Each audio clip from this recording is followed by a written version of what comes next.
Então, mas isso é o que eu chamo de uma disputa de tênis, né? Tem sempre um Alguém numa que vai ganhar. quadra e um na outra. Então, alguém que vai ganhar. Quando você está fazendo algum tipo de parceria, mesmo que seja cobrar honorários, quer dizer, você vai oferecer um serviço, o outro vai obter esse serviço, mas vocês vão estar juntos nisso.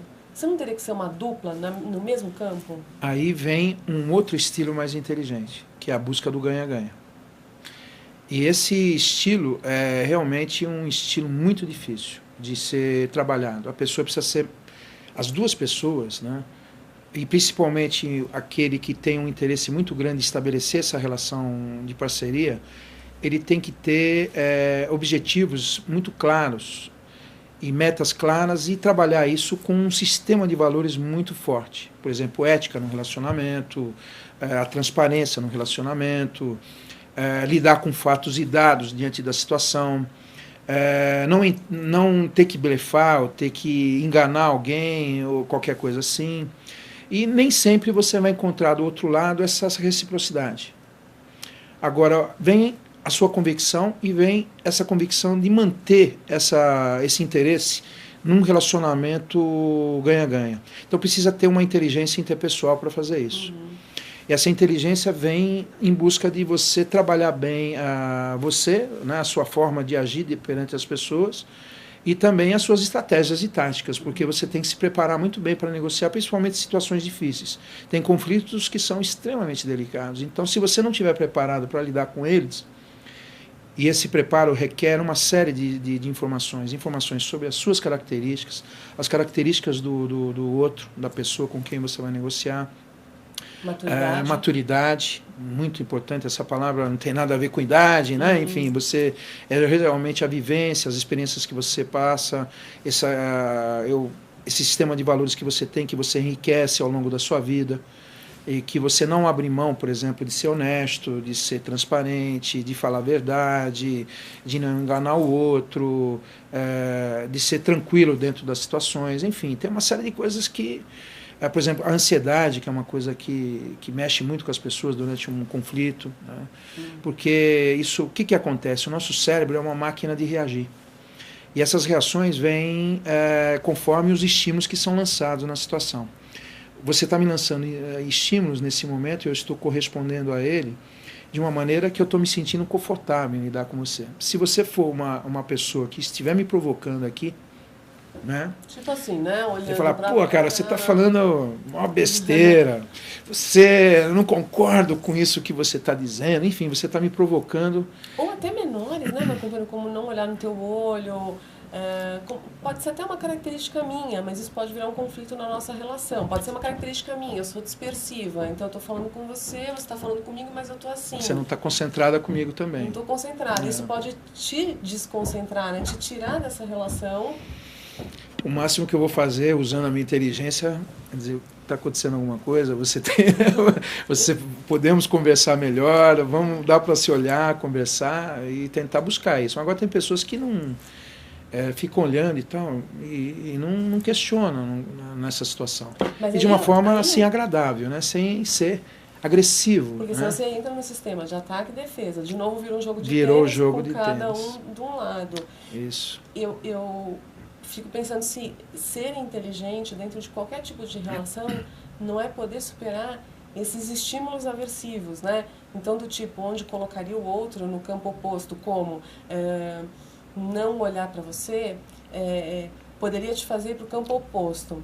Ou, por exemplo, ao contrário, você não olhar para mim poderia me fazer sair dessa relação que a gente está tendo agora. Você não está dando importância para mim. Eu estou me sentindo exatamente, excluído. Estou me sentindo menosprezada. Menosprezada. Será que eu sou um chato? Será que essa pessoa... Mas ser inteligente não é pensar, bom, meu objetivo é me relacionar com você no mínimo até o final do programa. Então, por mais que você não olhe para mim, eu vou me relacionar com você.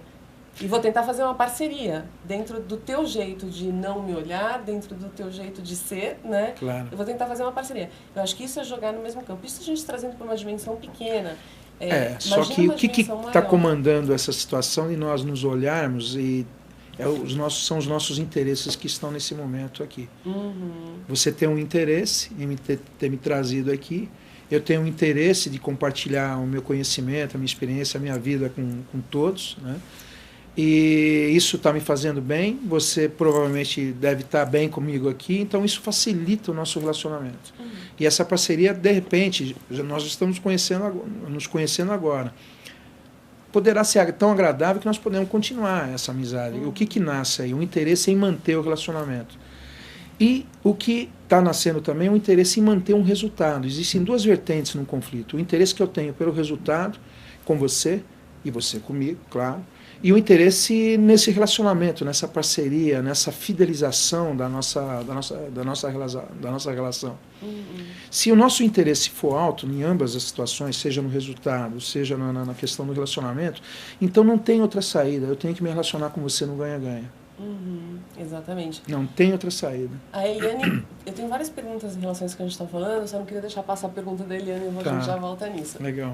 A Eliane pergunta o seguinte, às vezes ela comenta o seguinte, as exigências do mercado de trabalho hoje em dia aumentam os conflitos nas relações humanas dentro das empresas. Excelente. Verdade. Por falar em reconhecimento, fico pensando se programas como o Aprendiz, que contratam pessoas que ganham salários milionários sem nenhum tempo de atuação na empresa, acho que outros funcionários devem ficar bastante frustrados e até diminuir o rendimento, deve gerar conflitos também. Verdade. Quer dizer, tem que ter um trabalho também para né, incluir, como uma pessoa que veio do programa Aprendiz, para incluir essa pessoa numa empresa, né? Tem todo um processo de integração, né? As pessoas não vivem isoladas. Ninguém. Eu não consigo ter sucesso por mim mesmo. Aliás, essa frase é uma frase que eu coloco em alguns workshops que a gente faz, né? E tem pessoas que realmente falam, não, eu não me vejo nisso, o sucesso depende de mim. Eu falei, mas vamos ver, você está vendo um lado da moeda.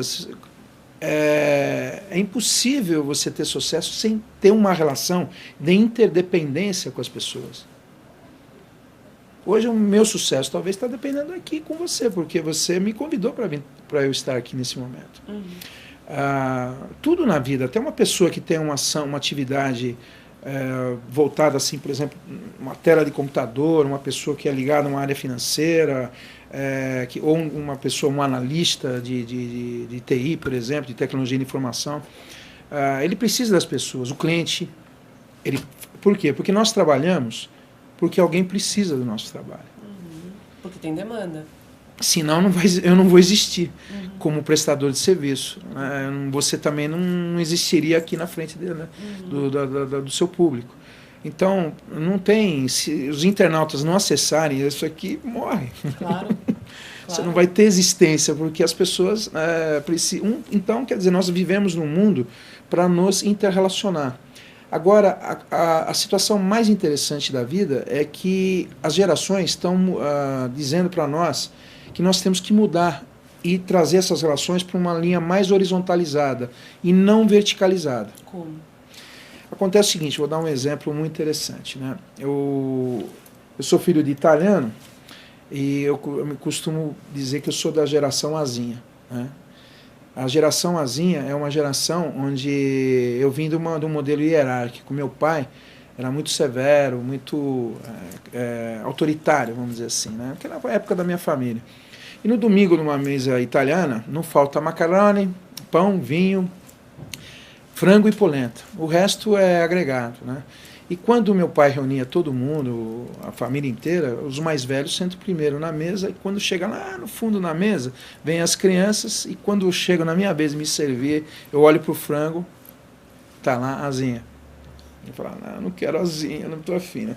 Hoje a gente se reúne com a família e tudo mais, e primeiro, não tem ninguém que senta em ordem hierárquica, cada um senta no lugar que quer. Quem serve primeiro são os mais novos, as crianças, etc. Os mais velhos aqui são os últimos a não servir. Quando eu olho de novo, está a asinha ali de novo na... Isso quer dizer o quê? Mudou a relação, né? Eu não consigo, hoje eu não me relaciono com os meus filhos como meu pai se relacionava comigo, minha mãe se relacionava comigo. Então, tudo que eu tenho de relacionamento hoje, a maior parte é tudo horizontalizado e não verticalizado. A relação verticalizada, pai, filho, chefe, subordinado, né, por exemplo, cria uma relação de dependência. Por exemplo, eu fico dependente de você, você sendo a minha chefe. Então, quer dizer, você pensa mais e eu tenho que fazer aquilo que você manda. Isso é ruim na relação, porque as pessoas hoje não querem mais ser independentes. Elas querem ser autônomas, não heterônomas. Aí eu lembro aqui de um psiquiatra, um amigo chamado Paulo Gaudencio, que tem essa correlação, né, que ele pegou da teoria do Kant. Né? Então, as pessoas querem ter sucesso, e para ter sucesso, eu preciso criar essa relação de interdependência e não de dependência. Hoje a gente vive numa cadeia assim. Tem muitas organizações, por exemplo, empresas, que estão achatando cada vez mais a relação hierárquica e horizontalizando cada vez mais, seja na situação de processo, na cadeia fornecedor-cliente interno, por exemplo. Então, as pessoas hoje precisam ter habilidade, essa competência de relacionamento, de lidar com conflito, acabou sendo, hoje, uma das competências mais importantes entre várias competências que você precisa ter para ter sucesso no exercício do seu papel profissional. E isso é uma coisa interessante, porque a gente tem estudos e pesquisas, quando a gente vai nas empresas, nós mapeamos competências, por exemplo, e as pessoas, os diretores, presidentes, o pessoal de recursos humanos, começam a atribuir valores, né, para ter uma métrica, para poder dizer qual que é dessas competências, nesse ano, por exemplo, um ano de desafio para a empresa, será mais relevante no exercício dessas competências, que vai fazer um diferencial para os resultados da empresa no ano X. Quando a gente vai fazer a tabulação de toda essa métrica, a arte de lidar com conflito, né, a negociação, está ali o maior destaque. Incrível isso. Já faz 3 anos que a gente tem feito esses estudos, e negociar, lidar com conflito, continua como uma competência mais importante entre várias competências também importantes.